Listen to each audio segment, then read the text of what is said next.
Hello everyone, welcome back. Thank you so much for joining me today. Today we're in the beautiful community of Sienna, formerly known as Sienna Plantation. Now this beautiful home that we are viewing today is built by Newmark Homes and is called the Koblenz.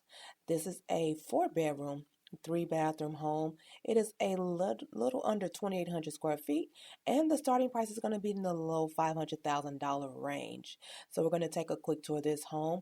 Remember, if you have any questions regarding this home, this builder, or any other real estate questions, leave them in the comment section below and I'll be more than happy to answer them. And if you don't know who I am Linda Blue, your new home consultant, helping you create the ultimate blueprint for all of your real estate needs. And if you want to be notified of new weekly tours of the Houston homes that we have to offer, hit that like, subscribe, and that bell to be notified of those weekly videos.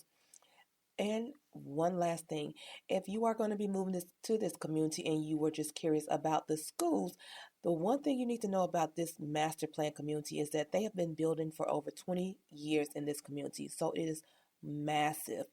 They have multiple schools on site and they have schools off site. So it's very important that if you are trying to be zoned to a specific school, you want to make sure that you ask the builder, number one, what school would my children be zoned to when I sign this contract? And number two, is there a possibility that in the future that I could be zoned to a different school?